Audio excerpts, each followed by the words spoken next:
If I asked you, who is the best suited to be the figurehead of YouTube, what would be your answer? Maybe some of the more mainstream ones like this, or maybe they're not smart enough, maybe something like this, or this. But maybe they don't encompass the crazy spirit of our medium enough. There's a lot of different factors to consider. But if you asked me, I would say exactly who we have.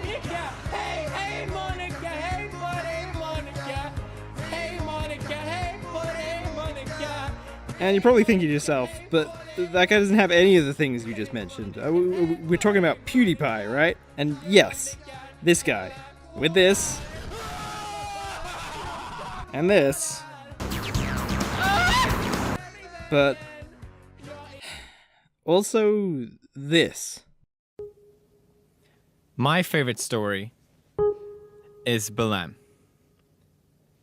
Which is sort of funny because it's not that much of a story. I'm saying that because it has very little dialogue in it. Sometimes chapters go on with no words at all being spoken. And even though it's so dark and so grim, you still feel like you want to be part of it in a really weird and twisted way. I realize I'm talking about it like it's some perfect piece of art, but it's really an action cyberpunk manga. That's it. That's all it is, but it's also so much more. This video is called My Favourite Manga, and next to some of the most hilarious meta-commentaries I've ever seen, this is my favourite PewDiePie video. All it is 7 minutes of him off-script describing how he feels about something he loves, and I love that. It might seem stupid to you, but you just don't get this from any other medium.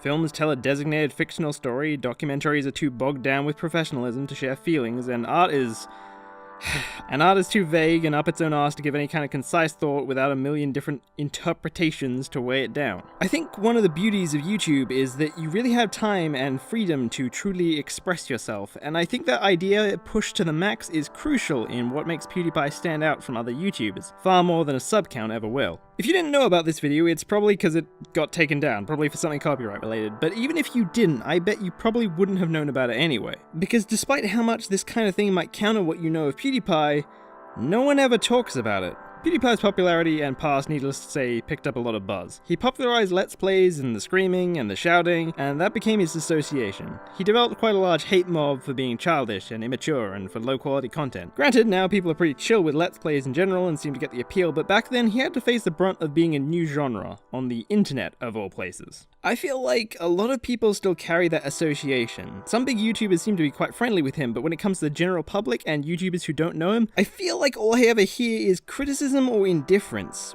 which bothers me a lot because it even sounds weird to me to say this, but PewDiePie is awesome. So I'm gonna do it myself. I'm gonna tell you why the most subscribed channel on YouTube deserves more respect. Firstly, if you're expecting me to say PewDiePie has changed or something, he hasn't really. Well, he did have a slight change in attitude, but mainly all he did was stop focusing on Let's Plays and now just does whatever he wants to, which I think is admirable in its own right. I've already started to see a lot of bullshit corporate know-how slip into channels on YouTube. Many are so irrationally afraid to express themselves, some hide everything from the world, some are so scared of their own audience that they lock themselves into the same content until it eats them alive. I don't think people respect the bravery it takes to say, this doesn't make me happy anymore, I have to stop. And that's exactly what PewDiePie did. It was a simple, lighthearted video explaining his feelings, and that was it. That was all he needed to do. Sounds obvious, but you wouldn't believe how many channels screw this up by talking to their fans as if they're being threatened to keep doing the same content. I don't really call myself a fan of the guy. I wasn't even much of a watcher, but since that video, I can genuinely say that I've become one. Again, I can't really say he's changed. He's still immensely loud and obnoxious, but that shift from Let's Plays to literally whatever the fuck he wants to has led to a serious improvement in scripted comedy, and now more so, the reveal that this is actually a genuinely good and honest person.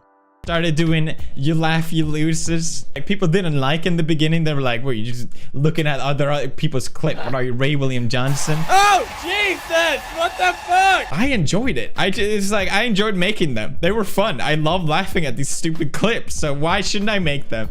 And I'm really glad I kept doing them because I think you guys actually really liked them too. He's had countless videos now where he's just sat down and talked occasionally a bit of editing and comedy here or there, but all of those times he's done it, it just felt right. He explained everything he felt during the event from beginning to end, and all of his actions seemed to line up with his explanations. It never felt like he said sorry just because people were angry, but it never felt like he got angry just because they wanted him to say sorry either. Back when the Wall Street Journal decided to pull their Nazi routine, he didn't just pussy out like some people, he stayed the fucking course, and that was clearly the right decision. The PR of this man is actually fucking astounding. Better than any YouTuber I've seen, because what people don't understand is that you can't just apologize for everything and solve the issue. People actually have to believe you're sorry.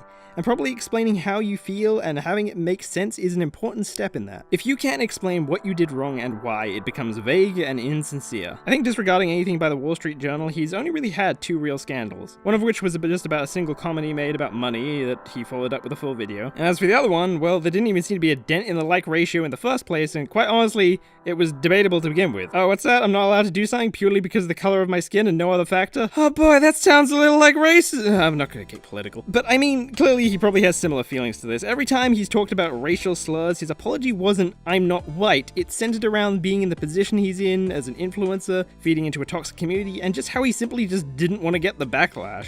Those reasons are a lot more understandable, or at least debatable, coming from his situation. He certainly dances around the topic a bit, but the important part is he doesn't have to deceive or lie or get on his knees and do meaningless apologies to every possible kind of wrong thing just to cover his bases. He's just honest. Furthermore, he's one of the first YouTubers I've seen who have actively brought up his own PR issues in later videos, completely unprompted. Normally when someone has a PR issue, they apologize and try to sweep it under the rug, move on and pretend it never happened. But when PewDiePie did his review of 2017, he just goes and casually talks about it in more detail. Once every 10 years, not even, but like twice a year, you fucking idiot. And this time it was sort of different because I felt personally responsible, but I'm glad people accepted my apology.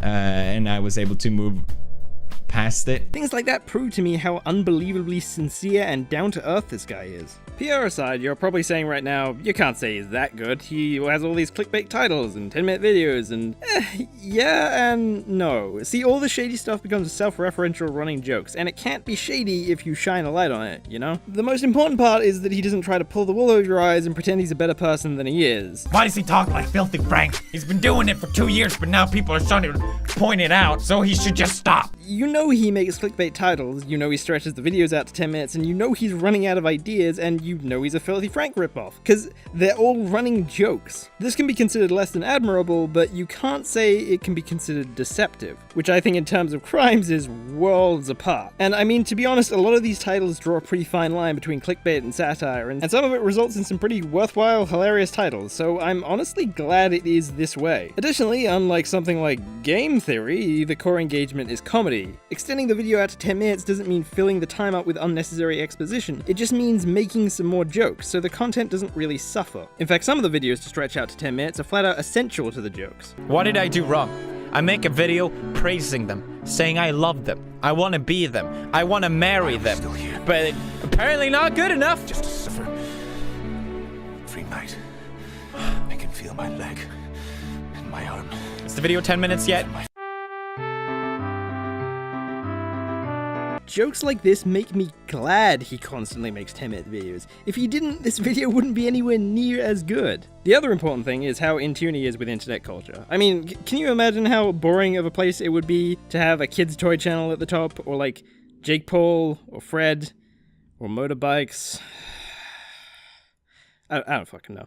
Point is, he's self-aware, and some of his videos are good at calling out stupid shit in our community. The chain of videos that were specifically made with the goal of getting certain numbers of likes, dislikes, etc. were some of the most hilarious satires of both algorithms and the people who beg for likes that I've ever seen. 1 million likes! Ah! You want this apple? Sure, buddy, thank you. You like it? Well, I haven't tried it. You like before you try it! 1 million likes or I'll kill myself. I mean, look, I suppose we could have like iDubbbz or something at the top, and that'd be pretty appropriate, but it may be a little, abrasive. PewDiePie is very well-rounded, and that's kind of the point. I think if more people set aside their biases and watched him, they'd realize we couldn't have a more perfect figurehead. Honestly, he's not my favorite. He's not even in my top 5, but PewDiePie is so well-rounded that I think anyone except for the dumbass media could learn to accept him as a figurehead. Between the PR, the genuine expressions of emotion, the hilarious out-of-the-box skits and meta-commentaries, the self-awareness, the obnoxious craziness that embodies the internet, and just the ability to be open and honest with us. I genuinely don't want any other person to be the most subscribed channel on YouTube. Jesus, I really gotta stop trying to be Nerd Rider when I'm talking about shit like